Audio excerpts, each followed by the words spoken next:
Live from Studio 67 in Florida's Capital County. It's time to be FACish. Access granted.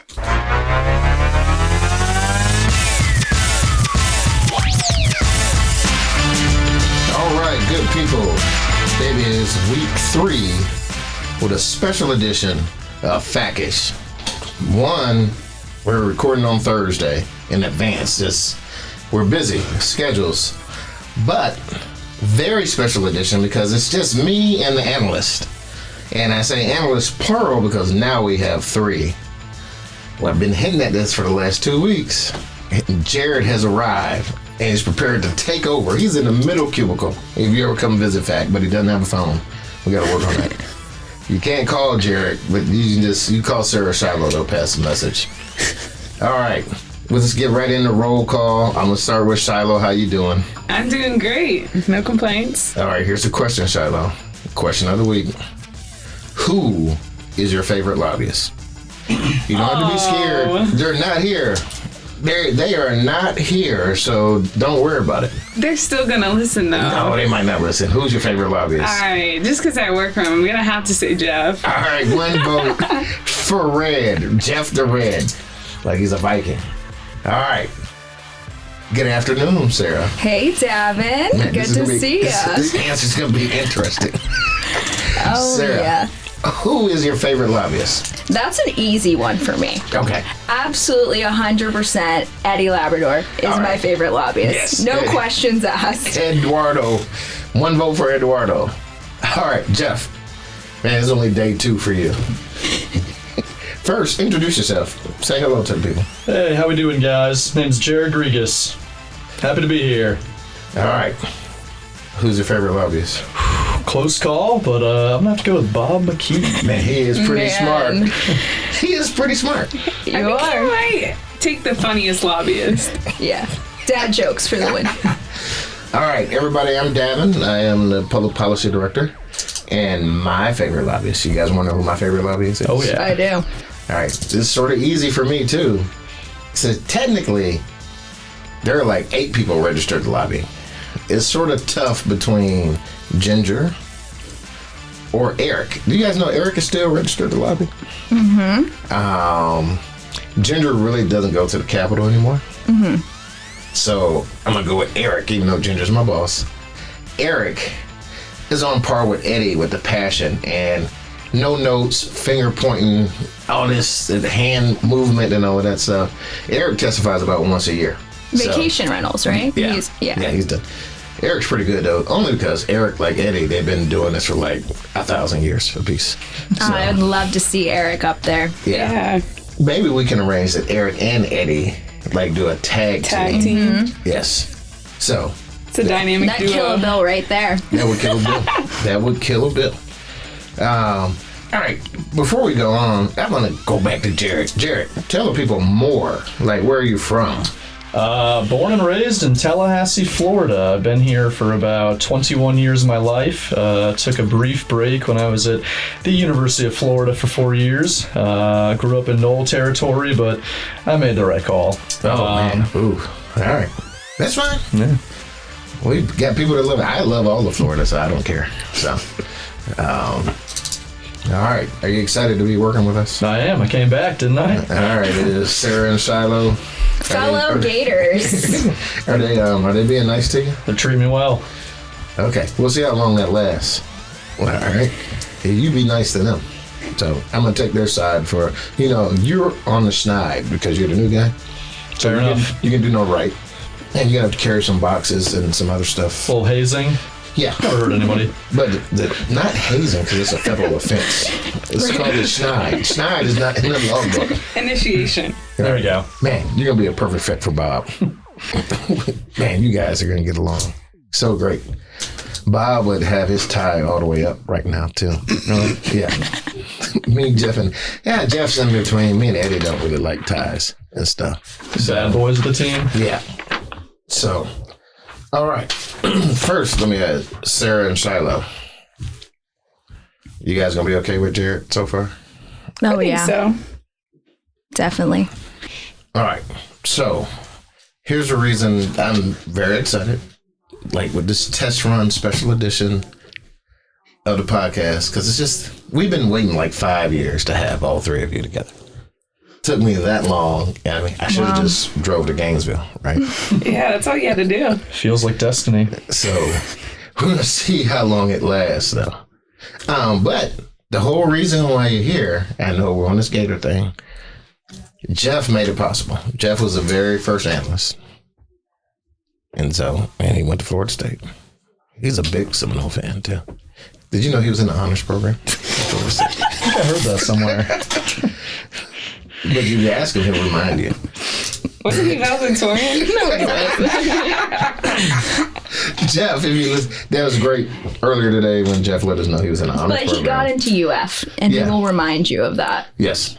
It's very important when you talk to a Gator that I could have been a Gator, too. Yeah, I could have gone, but I didn't. But I didn't, but I was in the honors program somewhere else, so just so you guys respect me. We're going to buy Jeff a shirt, and we're going to go and it says respect me, okay? That's what we're going to do. All right, enough about Jeff, because that's Shiloh's favorite lobbyist. Oh, yeah. Because he was in the honors college at Florida State. All right.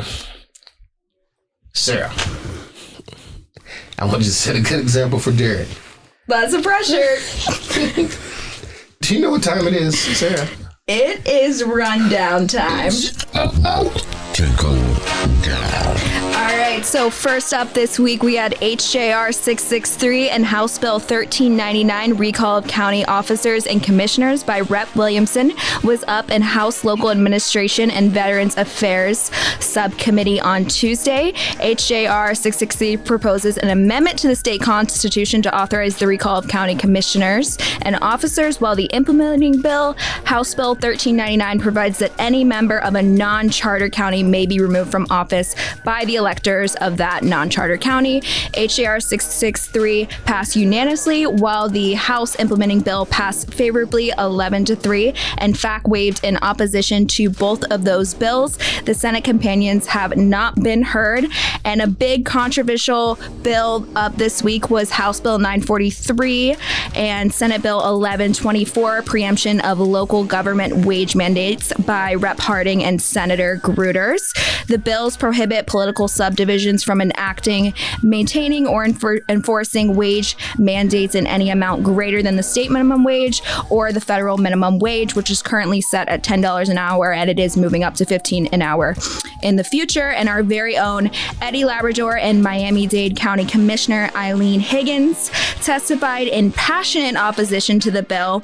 The House bill passed favorably 10-7, while the Senate companion, Senate Bill 1124, was TP'd at the very end of the meeting as the clock ran out of time. Several of the committee members were uncomfortable with the bill. There was a lot of personal testimony from Miami-Dade on that bill, so we will see if it is agenda'd in the next Senate Community Affairs next week. And last up from me and Community Affairs, 2 building bills were up. First, Senate Bill 644, Building Inspections Services by Senator Broder, was up in Senate Community Affairs. That passed favorably. And in response to the Surfside tragedy, we had Senate Bill 1702, Mandatory Building Inspections by Senator Bradley, was also up in Senate Community Affairs, and that passed unanimously. So those bills have started to move this session. Sarah, that was very good. Thank you. You made Jared nervous. He's over there tapping the pen on his knee. And he's got, if you guys can see this, Jared, I know it's his second day at work. He's got a pad folio. He's got a pen. He's got a tie on, and he's got a laptop. And he's got what type of cup is that, Jared? It's a Yeti. He's got a Gator imprinted Yeti. And what's on the tie? Yeah. Frogs? I think it's beach chairs. Oh, Man. Floridian. A little off. Physically, I'm in Tallahassee, but mentally, spiritually, I'm in Maui. All right. All right. We got to move that spiritually. You need to be in my office at all times. Okay. So, but just, he's ready, I think. We'll see. But hold on.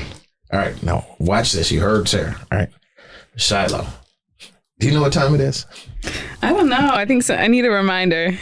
It's about to go down. All right. In Agriculture and Rural Affairs, we had House Bill 685 by Representative Drake, which passed unanimously, and the State Affairs committee. An amendment was adopted that revised exemptions to taxes and designated certain funds for projects in rural communities.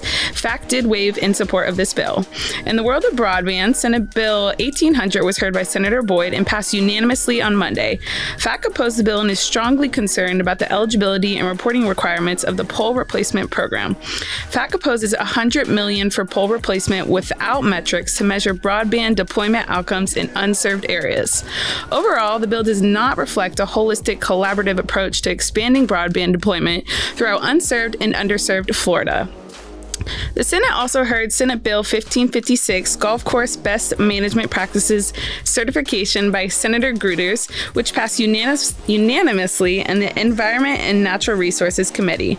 Senate Bill 1556 exempts a person certified in golf course BMPs from additional local testing and local ordinances relating to water and fertilizer use restrictions unless a state of emergency is declared. The House companion HB 967 has not been heard yet. Additionally, we have Senate Bill 1418, which is soil and groundwater contamination relating to PFAS by Senator Alberton, was temporarily postponed and will be on the agenda next week. So we look forward to hearing that one. Last but not least, we have House Bill 1005, Advanced Air Mobility by Representative Fisher, which passed unanimously in its first subcommittee, Tourism, Infrastructure, and Energy. That advanced air mobility, that's like flying cars and stuff. Yeah, it's very innovative. I met with a vendor who wants us to partner with them so they can control the airspace, and we talked a lot of jets and stuff. So they're gonna be like air traffic controllers from like 0 to 1,200 feet up.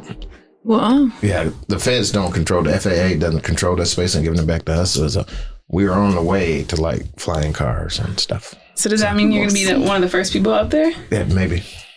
I need a raise though. Yeah. So, I mean, we'll see though. It's possible. Maybe we can get a little discount if we partner with these guys. Right. I don't really see the need for that, but I mean, hey, it's cool, I guess. Uber's getting into this stuff. Oh, okay. So the next step for like Uber and Lyft and all of that are drones that fly through the airspace and they get landing pads like on top of corporate buildings. And so you can drone in to work. That's pretty cool. And, you go to one pickup location. For a high price, though? Or what are we taught? What's the pricing on that? I don't know. Anything to avoid Tallahassee traffic. Once they get it, I mean, in D.C., I pay $60 for an Uber. That's true. So, because I only ride in Uber Black. So, that's in D.C. In Tallahassee, I get like an Uber X. Yeah. In Tallahassee, I get an Uber X. But when I'm in D.C., you gotta fit in. You gotta fit in with the people out there. Because I'm always going to see somebody important. Right. In D.C. The House of Cards moment out there. Right. Absolutely. Jared, you had 2 examples here. All right. There's absolutely no pressure. Let me tell you, I didn't tell you about this like when I was trying to hire you, but 6 months you get before I decide whether I keep you or not. It's called probationary period. So this is only day 2. I'm not going to make a decision today. Okay. No pressure. Okay. Keep that in mind. All right. What time is it, Jared? Is it rundown time? That's pretty good. Quick learner. So this morning in Senate Finance and Tax, we saw Senate Bill 1194 by Senator Boyd on local referenda requirements. This passed unanimously and added a co-sponsor from Senator Rodriguez. This bill would essentially require that any local referenda for sales tax or property taxes coincide with the general election. The House version was heard in Ways and Means on Monday and also passed unanimously. It is moving on to state affairs. Moving forward, we've got Senate Bill 434, Florida Tourism and Marketing by Senator Hooper. This bill would delay the scheduled repeal of provisions governing the Florida Tourism Industry Marketing Corporation. This will be in appropriations later today, so keep an eye on the legislative bulletin for an update there. The House version by Representative Cheney was favorable in Commerce Committee, 17-4 on Monday, and FAC waived in support. House Bill 105, regulation of smoking by counties and municipalities, was up Tuesday in the Public Health Subcommittee. FAC waved in support, and it passed favorably. The Senate version by Senator Gruters was last heard in November. Additionally, we've got House Bill 411 on evidentiary standards for actions arising during an emergency by Representative Mello. This passed unanimously in Judiciary yesterday, and the Senate companion is on the special order calendar for later today. And last but not least, we have got House Bill 923 and its linked Bill 1503 on ad valorem taxation. Both passed Local Admin and Veterans Affairs Subcommittee on Tuesday. And that is all I've got for you guys. Bob, if you are listening, I hope I made you proud. And for more info on any of these bills, please check out FAC's Friday Legislative Bulletin. Wow. He's a natural. Killed it. Were you in the honors program? I actually was. Oh, wait. Oh, no. He was. No, you're fired. Wait. But, sorry. So there's an honors program at UF. You get an honors program at UF, and there's an honors program that Jeff was in at FSU. Right. So, but is it like the same thing? Absolutely not. Not even close. Not even close. Hey, all right. So you got a shirt. You had like a polo shirt, t-shirt. Yeah, it was a little t-shirt. Yeah. Did Jeff get a t-shirt from FSU? I think he has that on the back of his car. He might have made his own, yeah. Man, this is awesome. I can't wait to have you and Jeff in the same room. And Bob, though, who you support there, the lobbies. Bob went to 6 different schools. Really? Yeah, he went 8 months at a time to the school, and then he went somewhere else. That's one way to do it. And he almost has a PhD, almost. But he was the chief economist for the state of Florida. So we give him respect. So we got this honors college rival thing here. Yeah, Sarah and I don't relate. Yeah, I wasn't in the honors. But see, our time at UF equated to the honors program at FSU. You know what I mean? Okay. 100%. Yeah. Man, poor Jeff. Jeff is going to need counseling. No respect, yeah. Jeff is going to need counseling. All right. Usually the next segment, we have the lobbyists do their one big thing. But great thing is, they actually lobby, so they're out doing work, except for Bob is lounging somewhere. Jared, you need to get on him about that. I'm a little upset about that. So I'm going to attempt to just cover some issues of what they would have covered. So, but I still got to hit the button. All right. Have you heard this lead in before, Jared? I have not. You know what this segment is called? What's it called? This is OBT. You know what OBT stands for? Let's hear it. It's just one big thing. That's it. There's nothing special. It's pretty simple. Okay. Let's do it. All right. One big thing. All right. As I fill in for the lobbyists, because I used to lobby, 3 issues we're going to talk about. I'm going to talk about them briefly, not in honor of Eduardo, who would go on for the next 20 minutes. All right. 2 things happening. We're recording on Thursday. 2 things are going to happen today, Thursday afternoon, and you can read about them in the Ledge Bulletin. First, controversial Senate Bill 620. I think it's going to actually be named Local Business Protection Act. This bill simply would allow businesses to file claims for damages versus their local government or their jurisdiction if the local government passed an ordinance that would cause them to lose or reduce their profits roughly by 15%. The bill originally, very, very complicated. Lots of words, according to Bob, about attorney's fees and all of that. Not very favorable for us. The FAC team, along with the League of Cities, have worked over the last 5 or 6 days to try to clean this bill up. We've reached about 3 or 4 deals with the Senate, and hopefully there is an amendment filed, and hopefully that passes today to where it actually creates sort of a fairer legal system. If we do adopt an ordinance that impacts a person's business, it sets up some fair ground rules for them to make a claim and for us to answer or respond, and either correct it, pay them, or deny them, because we now have several exemptions that would not prevent us from doing the good work of the public and implementing good public policy. although we have made significant changes to the bill to where it's not as offensive, there's still a little bit more work to do that we're going to try to do on the House side. But the bill, I think, is about 300% better than when it started. And so you can check again in your legislative bulletin to see if the amendment passed and where we go from here. The next bill also up on the Senate floor today is Senate Bill 280. And this is also by Senator Travis Hudson, who sponsored Senate Bill 620. This one is in the same category of where it's trying to make or aimed at making local governments more accountable and responsible for their actions. This one, the meat of it says simply, hey, when you pass an ordinance, you now have to do some analytical work. Like, I got 3 analysts, maybe local governments should have some analysts, and they should do a business impact estimate of the ordinance they're trying to adopt, and this should be discussed in a part of their public hearing. It also sets some ground rules where ordinances can be challenged and taken to court and determined if they're arbitrary or not, or is it really, really necessary? This one where there are no necessarily impact damages that have to be paid, but an ordinance could be thrown out or be stayed as it's appealed if the court found so. And then I believe we would have to pay some attorney's fees if we lost that case as well. So, but like 620, 280 started out very, very bad, heavy in favor of industry.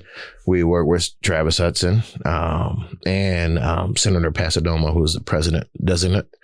And that bill is also 300 times better than when it started. So to all of your favorite lobbyists that you talked about, there's a big shout out to Bob and Eddie especially, and Jeff too, and our contract team for the first 3 weeks of session. They've been doing a lot of work, and some of this extends back into committee weeks. Last, you've heard about last week at Ledge Day, HJR 1. It's another awesome property tax reduction idea that comes about every 3 or 4 years from the legislature. This one will provide additional homestead exemptions to certain classes of people in certain occupations like teachers, firefighters, I think social workers. Here's the thing. Bill's a bad idea. I'm all about helping people. And I'm not necessarily want more taxes, but there's a right way and a wrong way to provide tax relief. One, picking 6 or 7 jobs and saying these people get a tax cut to help them out. Picking 7 jobs out of probably, if you look at the federal code, employment code, there's probably like thousands of occupations. How you pick only 7 and extend them a tax cut or a homestead exemption, I don't know how you do it. For example, you exempt firefighters, but on a fire truck nowadays, they don't fight a lot of fires. They do accidents and stuff like that and rescue. There are paramedics on the fire truck. There are firefighters. So paramedics, they ride on the fire truck, get a property tax cut. Paramedics to ride in an ambulance, don't. So stuff like that. The other thing is you're helping people, but you're only helping those people that can afford to own a house. So if you're a teacher who owns a house, you get a tax cut. You get some relief. You get some help. Thanks for being a teacher. If you're a teacher that rents, the way the tax system works, and you guys have heard my speeches for years about it, you're going to wind up paying more rent, okay? Because when one segment of society gets a tax cut, there's another segment of society that pays for that tax cut, and that would be people living in non-homesteaded residential or commercial property, okay? So we oppose the bill. It's a bad idea. We don't mind helping people. FAC's not against helping all people, but there's a better way that's more equitable to help folks who need help. So this bill was heard this week, I think, in Senate Community Affairs, and Eduardo, that would be Eddie, Sarah's favorite lobbyist, testified. The most awesome moment of this testimony is that the way this bill is written, Eddie, is a high-powered, highly paid, not only senior legal advisor, but senior lobbyist, but his wife is a teacher. Okay. And Eddie told the people this. He said, the way you wrote this bill, I get a property tax cut. Jared, the most awesome moment was when Eddie, who calculated his tax savings, was like $542. I saw it. He told the committee, you can keep your $542 because I don't need it. That was awesome. And that's going to be this week's mic drop moment. Okay. Now, Jared, you got another tough job here. Let's hear it. The last 2 weeks, Bob was at the mic drop moment, or he talked about it, but I made him, he had to simulate the mic drop. Okay. He's not here. So I'm going to need you to hold your hand out like you're holding the mic. Okay, now, I'm going to tell you to drop it, but wait, when you drop it, you got to like make the noise. You know, Bob would make a boomer noise. He'd go like boom, right? All right. All right. Go ahead and drop the mic. Nice. That was nice. That was an honors college. He processed it, thought about it. Clearly, UF Honors College. Mic drop. Man, you and Bob are gonna be an awesome team. You should go find out wherever he's playing hooky and just meet him in person. Rather not. But you don't have any vacation time yet, Right. so don't do that. Did I tell you you can't take time off for the first 6 months? So I've heard. Okay, I just want to make sure you read all that paperwork we emailed you. So, all right, that's it for one big thing. Jared, thank you for the mic drop. You are welcome. All right. Also, because we're in this new edition this week now, Streamline, we're still going to have America's favorite segment. All right. And last week we alluded to that, yes, it was Milan's moment, but there was teamwork because, Jared, if you were a rapper, would you write your own songs or would you have somebody write? Would you rap somebody else's song that they wrote for you? No, there's no honor in that. No, but it's fine. No. Everybody's got to get paid. It's okay to have a songwriter. Songwriters got to make money too. You are setting yourself up for a future diss track about you. Who's your favorite entertainer, singer? It doesn't have to be rap, but who's your favorite singer? Frank Ocean. I know, you got to know, he's probably sang a song that somebody else wrote, right? If you look on the back of the, I would say album, but you probably never bought an album or anything. Something that you download. Do they still call it an album? What's an album? Yeah. Even when you download it, they still call it an album? Yeah. Okay, all right. Somebody else, if you look on the credits, somebody else has written the song, right? Maybe. Okay. So Milan has a great voice. She can sing, but on some of these tracks, maybe Shiloh and Sarah have been contributing, writing, right? So today, you ever seen remember you saw the movie Coyote Ugly? I know what it is. Really? Yeah. You about to make me feel old. But the movie is about this young lady who wants to be a songwriter. So, but how songwriters sell their songs is sometimes they have to go on stage and actually sing them. Okay. Then some hotshot artist picks it up and say, hey, I like that song, and sing. All right. Today we're going to have the songwriters, the actual songwriters, actually perform the song. It's sort of like that, right? So, all right, America, we want you to get ready for Milan's moment.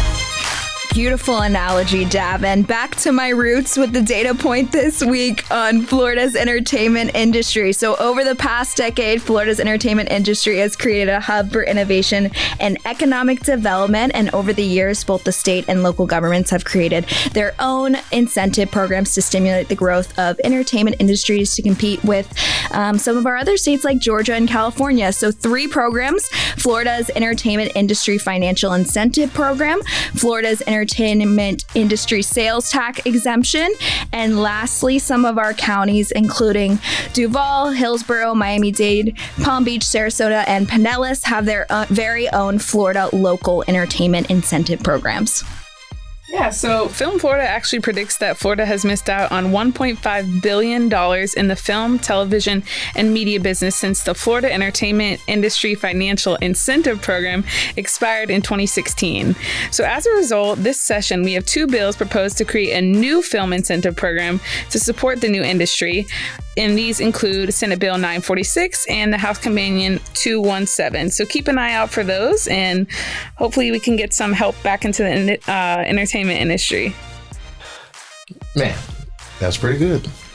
I see why you guys can perform it on it, but Milan does a good job too. Maybe we'll figure something out when we get a bigger studio where everybody's in here. Okay. A sad fact, You know what lobbyist at FAC was responsible for us losing the film incentive? It was me. Yeah. I was the lobbyist on that, and I lost. Dang. And back then, Senator, now Commissioner Nancy Dieter from Sarasota, she was the one running a bill. We were trying to rework it and extend it. But then Speaker to be at that point, he was Speaker Double D, Jose Oliva. Ooh. I met my match. But he was so nice and killing our ideal. Yeah, it's very... Yeah. And he has perfect hair. Have you ever seen him? But you've never seen him in person. It's charming. I kind of want to go back and watch that testimony. Yeah. Man, I still feel bad, like, for all the entire film industry. The best I had was, like, look at, what was it, Free Willy or whatever? Yeah. I used that a lot back then. But that's all I had. I mean, all right, let's not talk about it anymore. Luckily, I didn't get fired. Those were rough years back then. I had no analysts. It was just me. So, and I wasn't at honors college. Okay. Join the club. All right, y'all. We're going to get out of here. It has been very fun. We might do this special edition again with just like the analysts. So this was pretty good. I mean, the people probably miss Bob somewhat, maybe. We don't know. So I think once Jared gets warmed up and like 2 or 3 weeks in, we'll be like, Bob who, huh? Mm-hmm. So just looking forward to next week. Staff has informed me it should be a money week, the beginning of the budget stuff, this is expected to be the biggest budget in the history of the state of Florida. So the next couple of weeks should be fun. A lot of work for the analysts. And we have sovereign immunity up on Monday. Oh, yeah, Senate. Yeah. Matter of fact, Eduardo, that's where he is. He's at a meeting right now. So after week 3, it's like preseason, all right? The next 4 weeks is the real deal. We're right in the heart of the game here before we get ready and everybody starts scrambling trying to get to the end of the session. So 4 long weeks coming, but we got a good team and now we're fully staffed so we can get at it. Jared, you've never heard this before, but the reason why we do all of this stuff is because it is not the critic who counts. It's not the person who points out how the strong person stumbles or where the doer of deeds could have done them better. The credit belongs to the person who was actually in the arena. And that's our members. They're all 67 counties, 400 commissioners, serving 21 plus million people. And we're happy to do it. And welcome to the team, Jared. I appreciate that. That was fun. All right. We need your help. Now, let's do it. Don't let us down. Bring that t-shirt in, the one that says Honors College. It's probably a Goodwill somewhere by now. All right, everybody. Remember, just take it easy and be a little FACish this Friday. Okay? And we'll see you next week.